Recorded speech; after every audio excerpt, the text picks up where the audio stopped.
Boom, ba-da-dum. Diminished version there for you. Merry Christmas, y'all. I've had lots of you request that I teach the guitar backup that I played behind the mandolin for the lesson for I Heard the Bells on Christmas Day. So I just want to show you how I do the chords, play through it slowly, the different moves that I make, so that if you're wanting to back somebody up playing that, you can get it more like me, if that's what you like to do. Couple notes.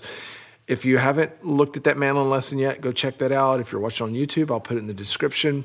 And also, I taught a fingerstyle guitar version to I Heard the Bells on Christmas Day last year. So you want to go check that out. I'll also have it in the description, or you can search for it on the site if you're a Gold Pick member. Now, this song is in the key of C. We'll get right into it. But Christmas songs are notorious for having tons of chords, and this one does. And there's lots of different arrangements out there, but this is one that I play. I'm going to show you the chord shapes that I use, and I'll talk through a little bit about how I make transitions. But a couple things to notice right off the bat is that transitions are important. What do I mean by that? I mean that if you're like on a B chord, B7, and the next thing we have is an E minor, we're going to see this. I like to find notes that are going to take the ear from one to the other. Okay, so I think about notes between a B and an E, whether I go down to the E or maybe up to the E, and I want to incorporate that into my playing to lead the ear up. So I might do something like this. See that? And that's part of the fun of playing backup. The other thing is that just because we have a chord doesn't mean that I have to play the entire chord shape. A lot of times I don't. I'm really just going after the notes that I'm playing, right? So a D chord might just be a 2-finger D chord because I'm not playing the top string. Or a G7 might just be that because I'm not worried about playing that note. It depends on what I'm doing. I'm playing all this with my fingers. It would be a little different if I was strumming, right? Okay, so lots of chords in this song. I'm just going to walk through them one by one. If you want to download the tab for the chord progression and all, you can go and find that on either one of the guitar or mandolin lessons. It's going to start on a C chord, and then we go to a C augmented. I like to think about the augmented shape as it's just an F shape, but moved up a string. Okay, so that's a C augmented. Then I'm going to do an F over C. Look how close that is. Okay, so I'm keeping my ring finger down through the whole thing, aren't I? And then I've got a G7, and I'm going to leave my pinky down and play it like this. And sometimes I'll do a little suspension thing there, but it sounds really great whenever you're working your way through those chords.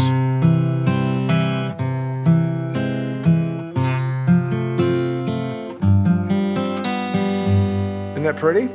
The other thing that you want to keep in mind is, what is the solo instrument doing? What's the lead instrument doing? Because you don't want to get in the way. So I'm not one to get very busy on this because the mandolin's got some expressive parts that it's doing. So I'm mainly concerned about laying down a rhythm of kind of downbeats.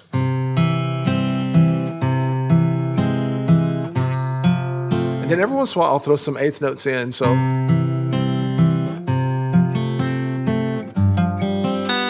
But I'm not going to get real crazy with what I'm playing because it would detract from what's most important. The next chord is an A minor, which I'll often do an A minor 7, and then a D over F sharp. And like I said before, A minor to D over F sharp, is there something I could do to take us there? Yeah, there's a G note in between those, right? So I might do something like this. Isn't that pretty? Then a B chord. I'm going to do a B7. Notice how I hammered into that? So it's not just a shock, which is fine too. Just don't make that face. But I like to make it flow, so.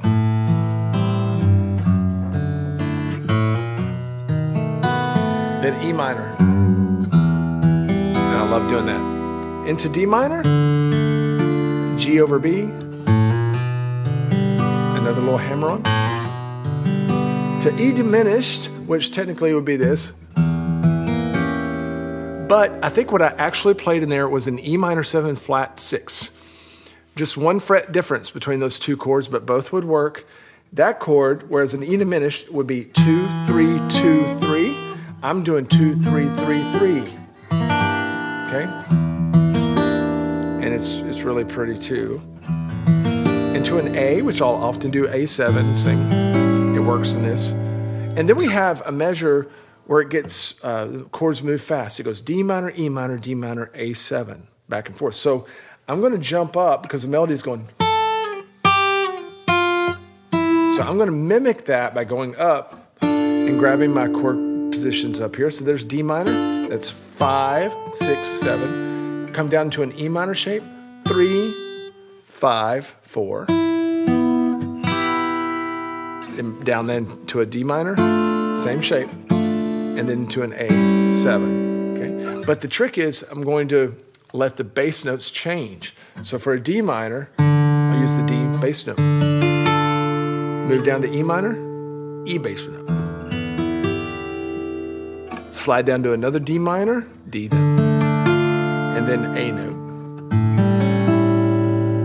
And the way that I ended up playing that was playing the bass first on the first beat.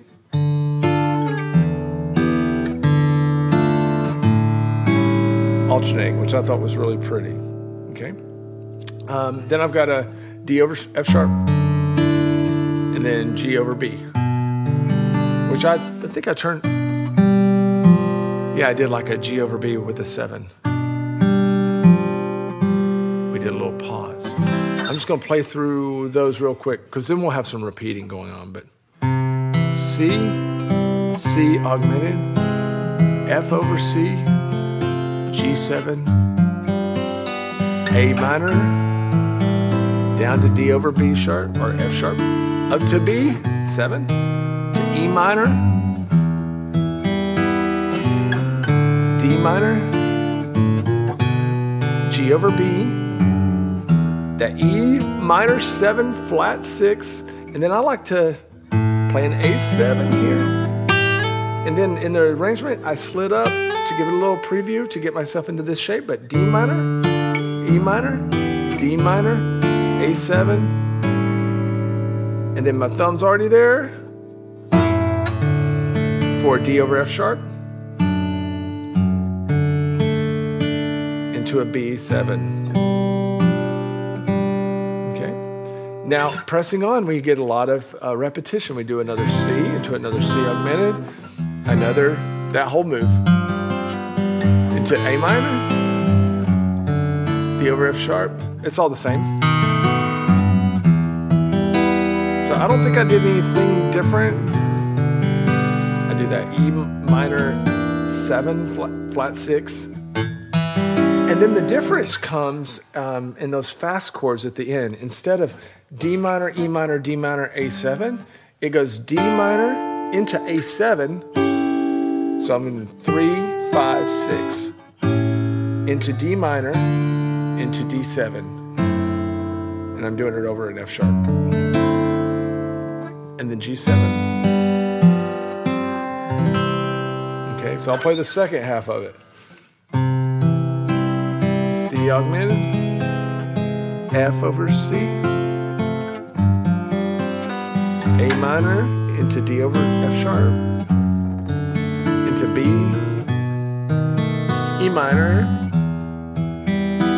D minor, that's G over B, E minor 7, flat 6, A7, D minor, A7, D minor, D7, G7. Oh man. I know what y'all probably want me to do. Play it all the way through. Let's try it. 1, 2, 3. Boom, boom.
It's fun to play even by itself, even if you don't have a beautiful mandolin there playing it with you.